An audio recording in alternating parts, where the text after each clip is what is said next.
Hi everybody, welcome back. This week we are trying to sort out a bedroom which is going to have a space problem.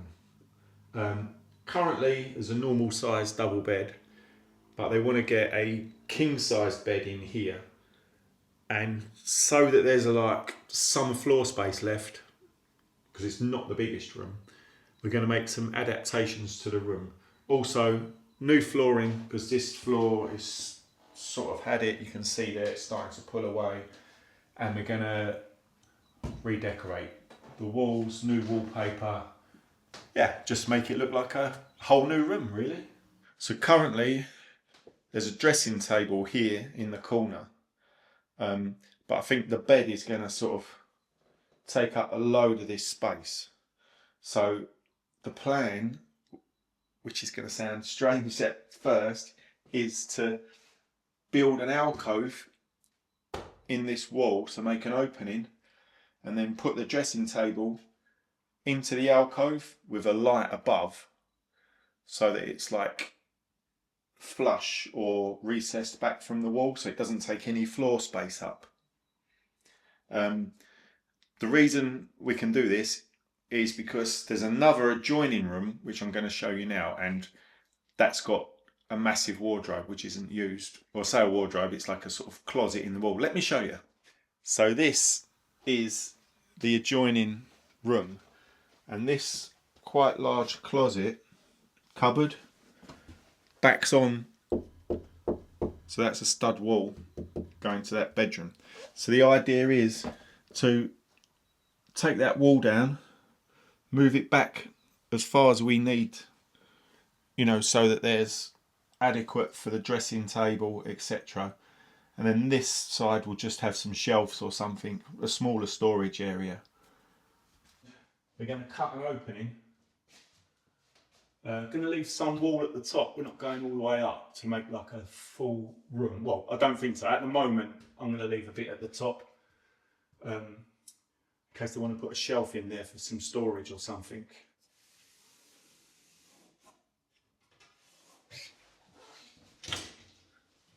So this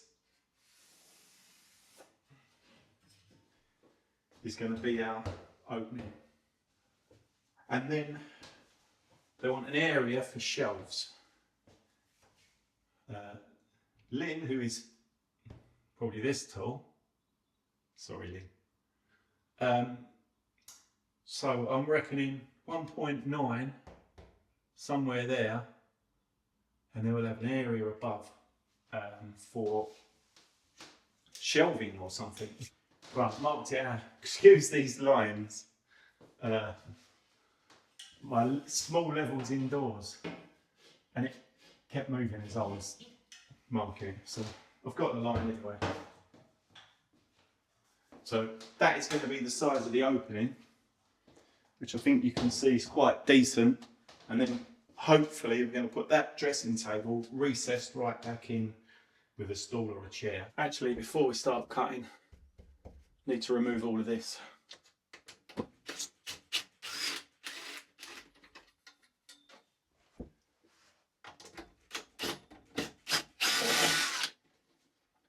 I don't think these have even got raw plugs in.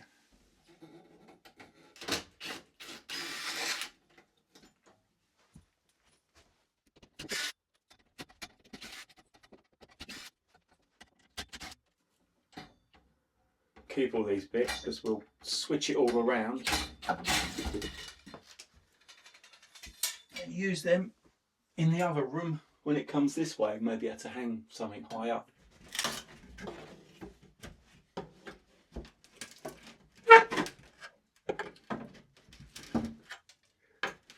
It's nailed as well.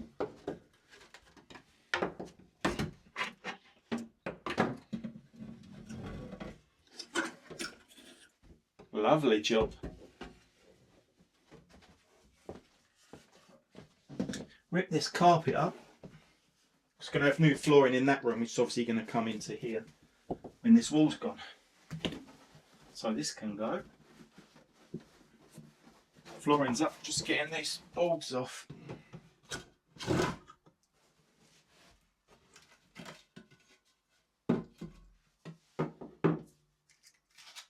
we got here? Ah, we've got a Chinese day of birth. One of these is your birthday angel. Let's see if you can see your day on there. 7 days of the week, obviously. Pause that. You can see who your birthday angel is in Chinese. That was behind the skirting. Also got a really old football card. Ian St John. Saint and Greavesy. I don't know if you remember him. Saint and Greavesy. That's Ian St John from, blimey, that was when I was a kid. Played for Liverpool. Inside left. That's probably left midfield nowadays. And we've got famous people, another Matchbox thing, and it is Winston Churchill, none other than the man that prevented us from being invaded all them years ago. So I don't know how long that's been in there. And we've also got a 6.5D stamp. Can you see that one? Well, it's been decimal for, what was it, 6.5p? 6.5p stamp. So I reckon that's got to be early 80s, hasn't it? Couple of little bits of treasure there behind that skirting board. Let's get cutting.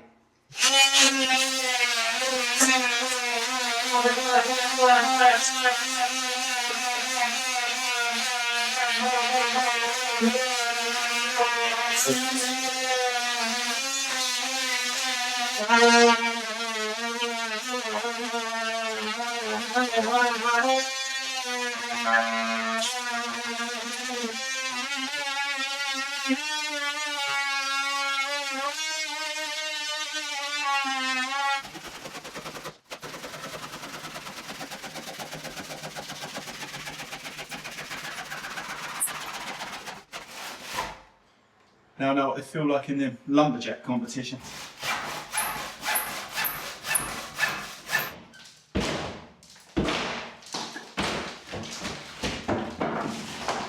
He's going. Oh, he's going.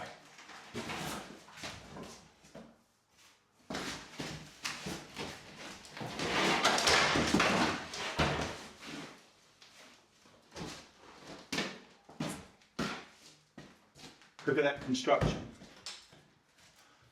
Not one vertical stud. It's just 3 bits of plasterboard glued together. They would normally have a stud every 400 with noggins. So it makes me think, was this originally a cupboard for this room and then they switched it round and we're now switching it back? Because it's not normal to have just plasterboard bonded, 3 layers of plasterboard stuck together with nothing in between. Alright, it's quite strong, but I'm not sure that's normal. So now we've marked up both sides parallel. I need to cut a timber for the sole plate, screw that in, and then we can sit our uprights on it. You don't really want to sit an upright straight on the floorboards.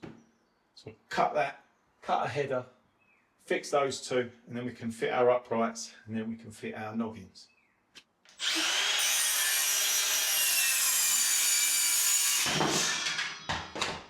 One sole plate cut.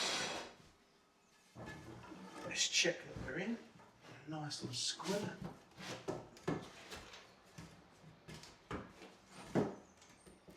That's a tight fit.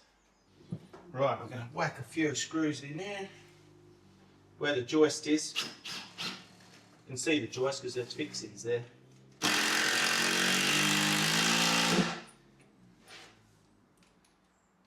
The joist there.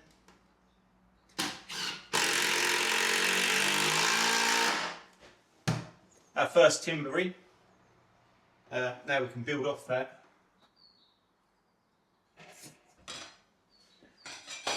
These are stud work timbers meant for studding out walls. They're all cut to 2.4 metres, which is the standard height of a ceiling in the UK. So it's really easy to build stud work because you know they're not going to be short. And these are only £3.30p each with the VAT. So they're pretty cheap as well.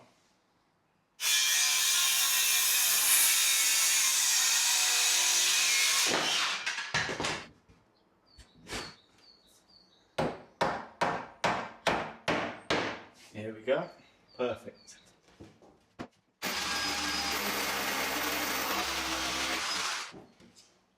This is an old Ryobi. I've had this 32 years, it's still going.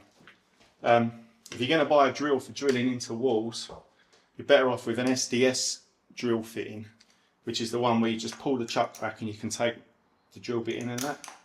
Because when the hammer kicks in, it hammers it like that and it goes through the brick so much easier, especially if you've got hard blocks and stuff like that. Whereas if you buy the normal chuck that you tighten, the hammer bit is just at the back on the motor and it's got hardly any, it's just like, it's got hardly any power compared to an SDS. So if you can, get an SDS bit, drill, sorry, and if you're doing a lot of drilling into brickwork, it's way more effective.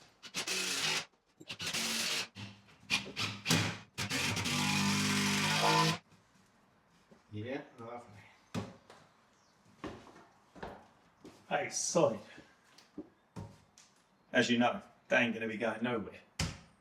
Cut some noggins, just going to screw these in, and then another 3 there. Stop the flexing on the joists. Joists? Studs.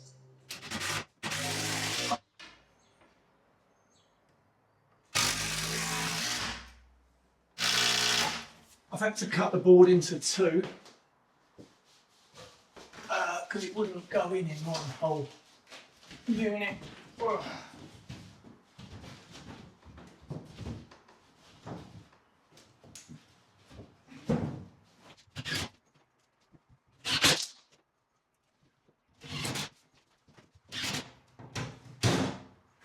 know what, guys? I got too excited about the plasterboard. I forgot about the noggin, so I'm going to fix that in right now.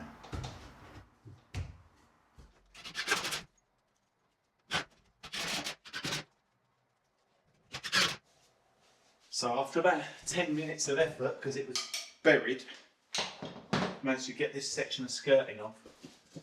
And now, just ripping up the old flooring. Nice new one.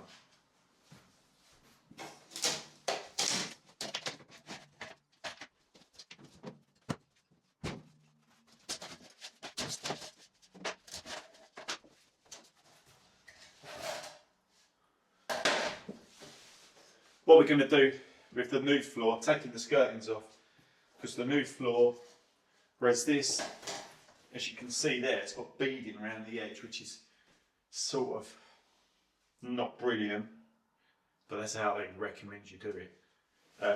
So what we're going to do with the new floor is run the new floor in like that, and then bring the skirting down over the top of it. It's a way better finish, so you haven't got that horrible beading all the way around.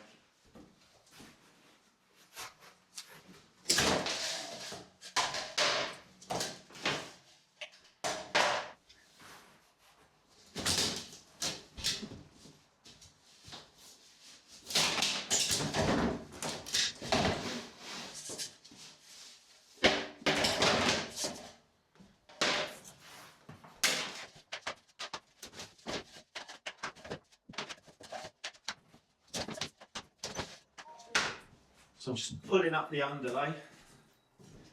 Going to get a whole new one. Oh. And then I'll move the furniture over. So we've got a bit of a little discovery here. Oh, 2003. Not that long ago. 13 years this floor's been there.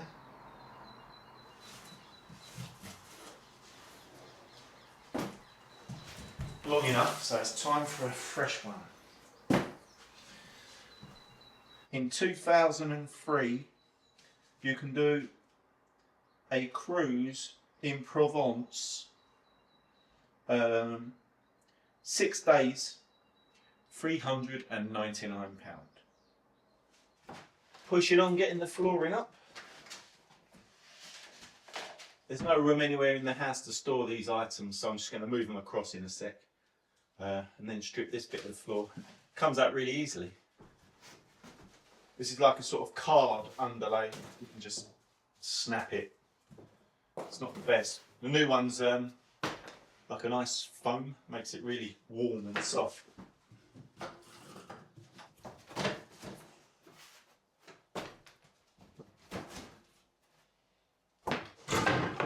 Yeah. We've also got like a random hole in the floor there, look, that needs fixing. Someone put some metal bracket type things, so we need to address that, but that's a job for next week.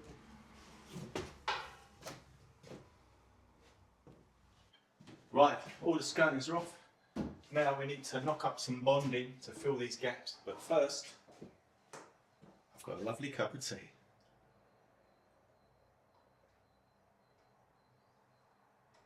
Right, mixed up some bonding plaster. I'm just going to Keiko that in there as best as I can. Hopefully not get 10 ton of it on the floor.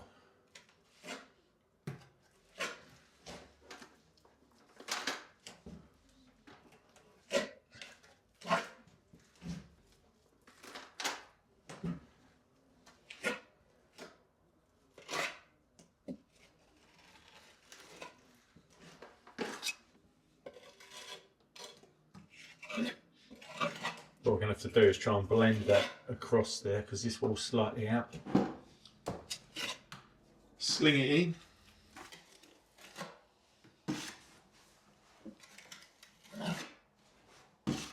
Right, that's this all bonded up. And sort the other side out. That'll go off rock hard and then we can come over and fill over it. It's just to try and blend one wall into the next.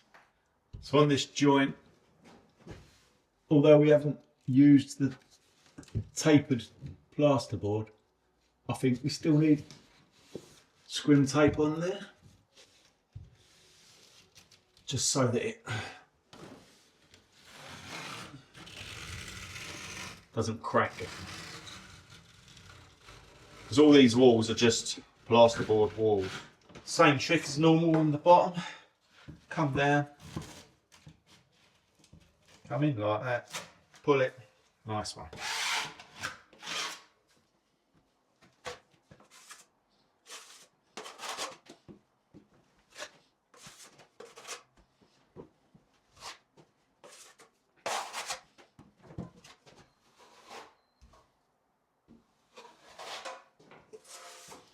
This easy fill is, hence its name, so easy to sand and stuff. Don't really need to worry about whether you're a professional plasterer or not, which obviously most of us aren't. You can just literally sling it on.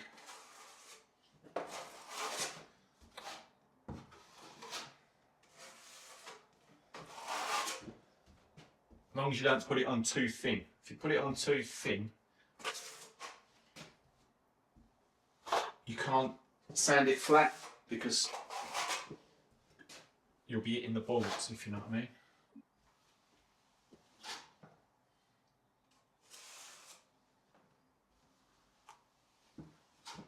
Plastering's an art that some people can master and others can't. I'm one of the ones that can't. All this is perfectly smooth now. I've filled over the bonding. You can see the dark bit where it's still a bit wet, so I need to leave that really till tomorrow, but then that'll be nice. I've smoothed off all the walls. So now it's time to cut the skirting board. So our first full length is laid in there temporarily. Obviously it's going to be flooring and underlay underneath of that. Underlay. So that's going to come up there somewhere.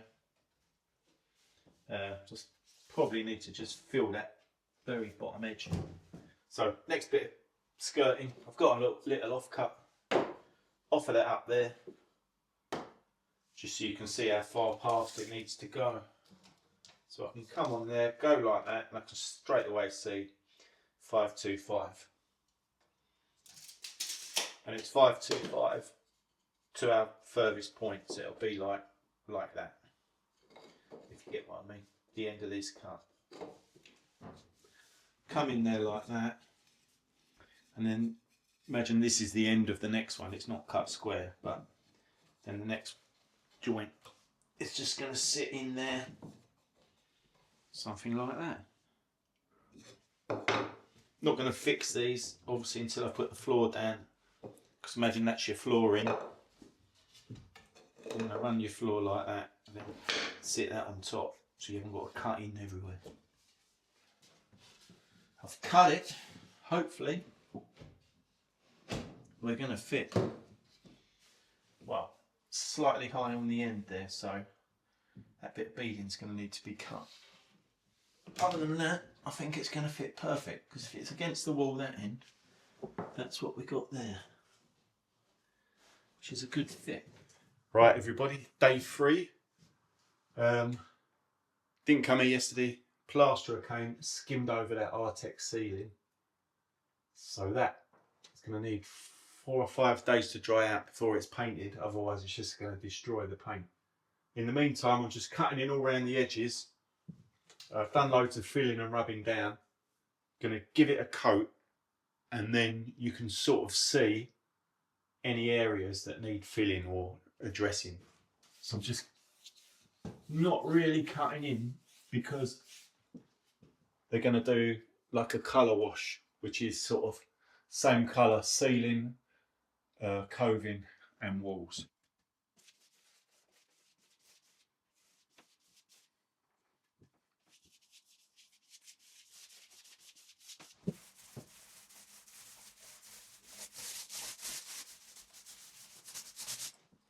Quite a nice colour. I'll ask Dawn if she wants it in the bedroom when we decorate. We've still got the bedroom to do as well, amongst many other things. What do you think she'll say? I know what she'll say straight away. I've turned the electric off. Obviously, electricity and wet wallpaper paste do not mix.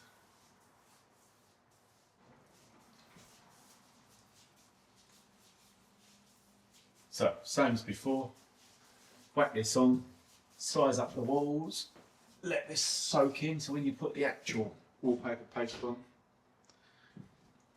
the wall doesn't just suck all the paste off the back of the paper and then the paper falls on the floor. So yeah, you can size the walls up, let this go off, and then we're good to start papering.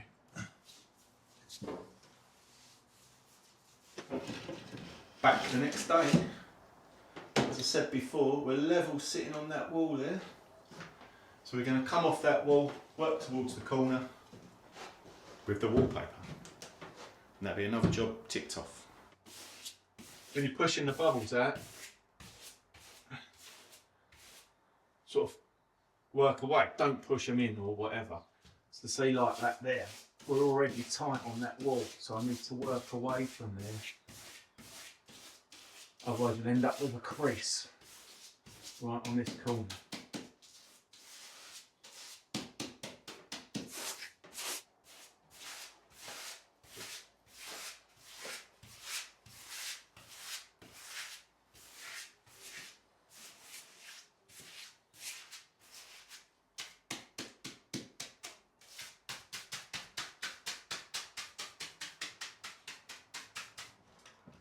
So now I'm going to cut in.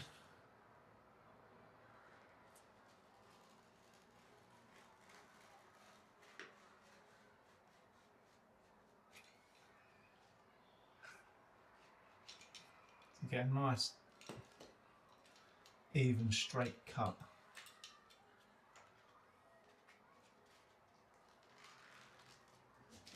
So now just paste paper, slap it on.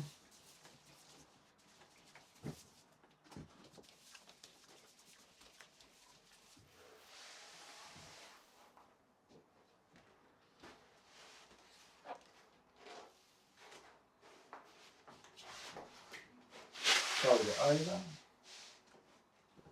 Same on this side.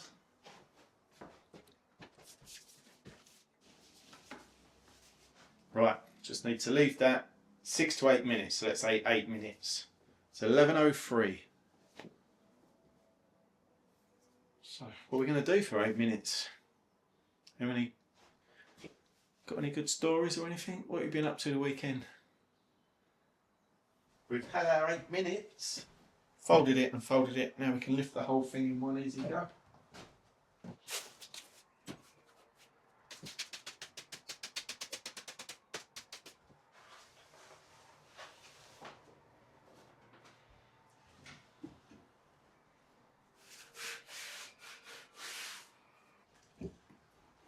Just give the old edges a roller down.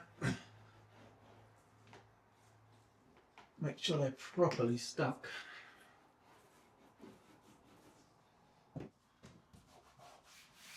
Right, this is our last full piece, and then unfortunately, annoyingly, we're going to left with a 40mm sliver on this end.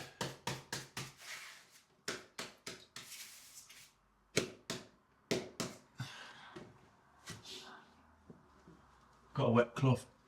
Any sort of glue that goes on the paint on the wall next to it, we can just rub off. Finally, time to start putting this floor down. So we're going with these 5mm underlay. So just lay these on the floor. They take out any undulation in the floorboards. Obviously, if it was like that, it's not going to. But you know, there's no adhesive needed or anything. You just lay them down like that and you end up with like a floating floor, and then we're going to skirt over the top of the actual flooring, so we haven't got to worry about leaving a 5mm expansion gap or whatever all the way around and putting some beading, which doesn't look great. So we're just going to lay these in, and then we're going to take a run like that, and then on the next one we want to stagger it so that the joints are not all in the same direction, or in the same line, if you get what I mean. So we're going to get some of these down, then start putting some flooring in,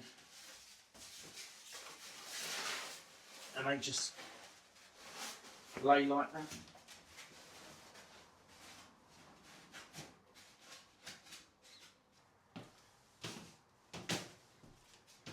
Best way I've found to cut these in is a bit like if you're cutting slates into the wall. You can just offer that up like that and then run the blade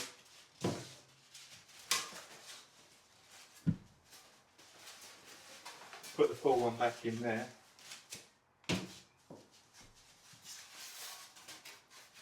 then there's your cut. Easy as that. We can come in, same on this one. There's our offcut from up the other end, so we can just use that. Sit in the square, run our board into the wall like that. Get your knife.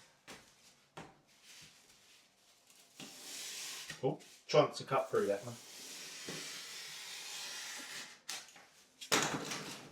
Cut that, flip that over because the back's not cut out. And there is our section.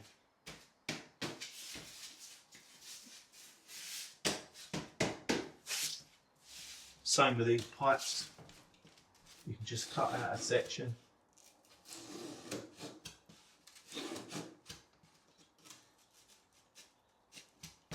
something like that. Slide that in. And then we can infill at the back.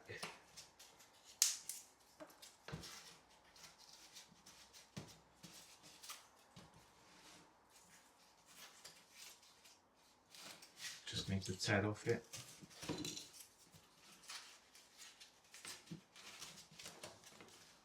There we go. It's not that easy with the actual flooring. We'll come to that in due course. Right, that's all the underlay down, which takes no time at all. So, it gives me a bit of time before I start laying the flooring to have a nice cup of tea. Cheers. And along with my tea, I have got the UK favourite, Jaffa cakes. Do you get these where you live? Basically, they're like, let me show you close up, a sort of spongy, biscuity cake. And if you bite inside, it's got like an orange filling. They're like really Moorish. So yeah, let me know if you have Jaffa cakes in your part of the world. If you don't, and you can find them somewhere, buy them because they're amazing. But also, they actually got taken to court by the government because the government was trying to say there was a biscuit and charge them VAT, like 20% tax on top. And they said, no, it's a cake. I mean, you decide, is that a biscuit or a cake? Anyway, they won, and basically they're a cake. So they didn't have to pay VAT on anything, which is handy. Because if you buy a chocolate biscuit, you've got to pay 20% tax on it. If you buy a plain biscuit, you don't. If you buy a cake of any type, whether it's got chocolate or not, it's zero VAT. So if we buy it, we don't have to pay that. And consequently, these are VAT free, which makes them even tastier. Let me know. This is the flooring that we're going to be using. It's from a brand called Quick Step. Don't know if anyone ever watches Tour de France. There's a Quick Step team on there. If you always wonder what the name's about, it's this firm. So they must be doing well if they can afford to sponsor a Tour de France team. Anyway, this is waterproof, scratch and stain resistant, and I'll show you there, and it's got a lifetime warranty for domestic use. As long as you keep the receipt, that's the most important thing, just in case.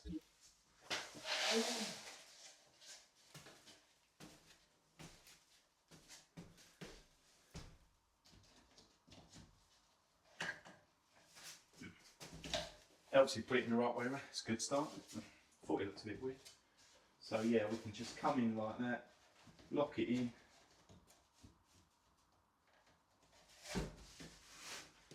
And away we go.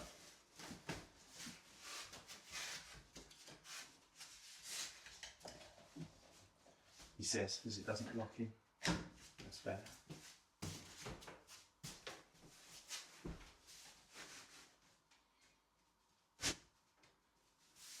Just come in. What do you think about the colour? It's pretty. It's like a sort of washed, lined oak, something like that.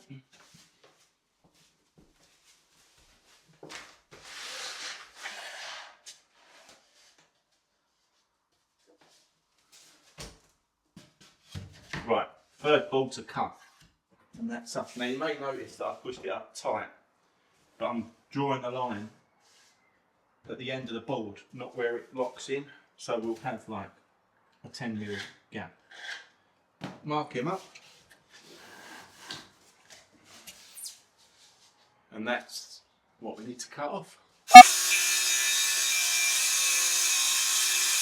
First run's always a bit awkward because you've got nothing to push against. Get my drift. Come in like that. What we're sitting on, some sort of bracket. There we go. And the wire. Yeah, come in like that. You can see I've got enough there for the skirting. So we've done it around there. Normally, you know, if you cut this much and you've got half or third left, you can start again at the other end and use it, so you're not wasting anything. But all we got is that. You can't really start with that. Well, you could, but it's not a great job, do you know what I mean? So we're going to cut a full one in half, and that gives us a half to start off with down there, and it'll be slightly less here.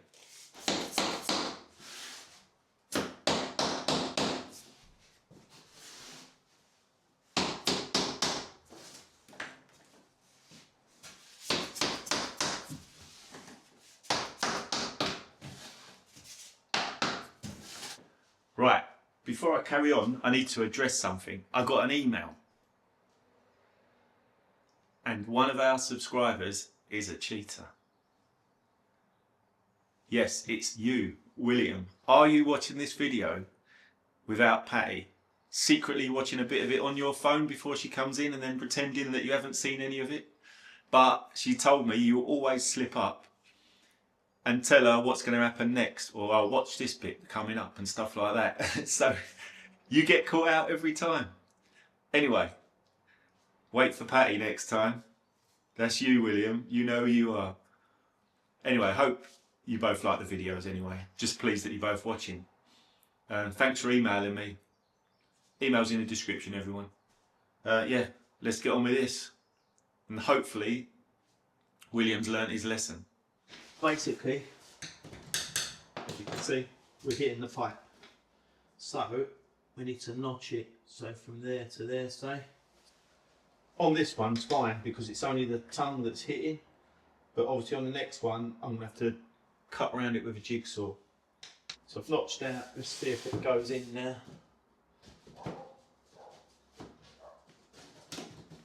Oh. All day long. Lock that in, butt it up to the pipe, mark it off. Sit it where you're going to be, roughly. So you can kick down about there, mark that off.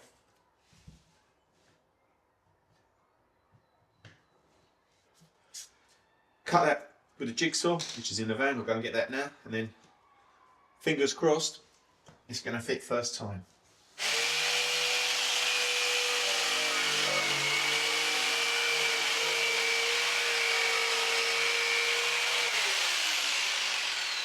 Right, everybody, moment of truth. Oh, that's in.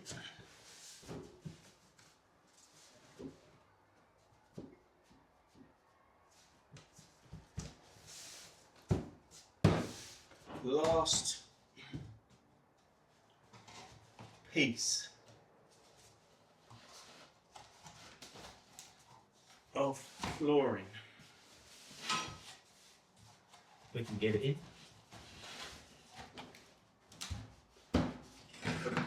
That's it, we've got it. And that is our last bit of flooring.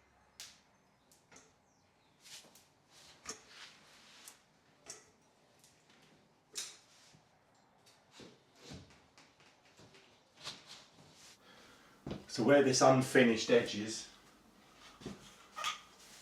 I've acquired some trim, painted them up the same colour, and we're going to sit in like that to finish that edge off. And then there's one for the top as well. We're going to run it round. And for sticking it, we've got industrial grade super glue. Don't know if you know this, but I think super glue was developed by the US Army for use in Vietnam. Horrifically, you know, like gun, bullet wounds, whatever, in the battlefield. Instead of stitching them up, they just super glued them shut to try and stop the bleeding. And then since then it's been used for loads of stuff. But yeah, good glue, but not with a great reason why it was made, unfortunately. First corner nice and stuck. super glued on. Right, coming in with this last piece now that's going to overlap and sit in exactly like that. So that's all stuck up and it looks way neater than just the rough edge, obviously. It's the only thing I could think of doing really, because as I said before, there's no stud work, you can't trim it to anything. So I think that looks really neat.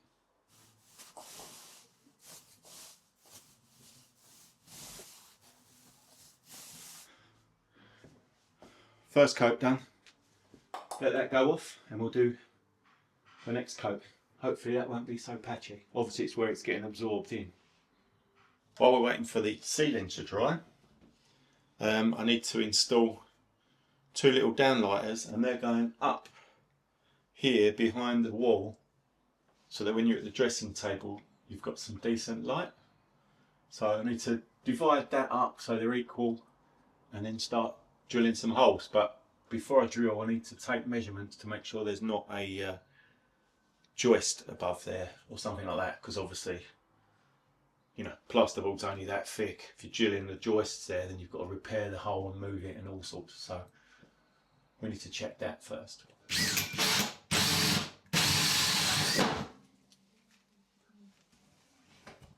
Through again. So the way these spotlights work, you've got live, earth, neutral. There's two holes for each, so I can just feed them into there, and then that's coming out to the next one, if you get what I mean. Push all that gubbins in there, and they sit nice and neat like that. So now we can switch on, and away we go. This colour is almond white. If you are interested, and it's Dulux, which is a big paint firm in the UK.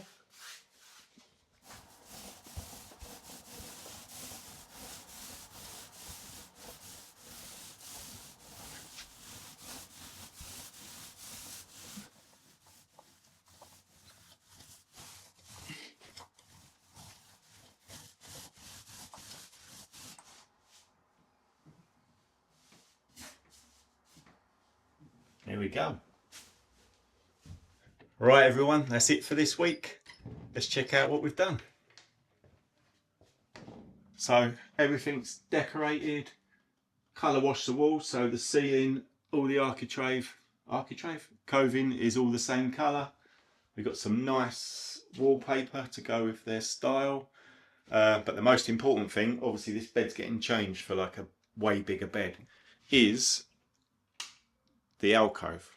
So now we've got a dressing table which is set back, so when the bed comes up and takes a lot more space, you haven't got to walk around it.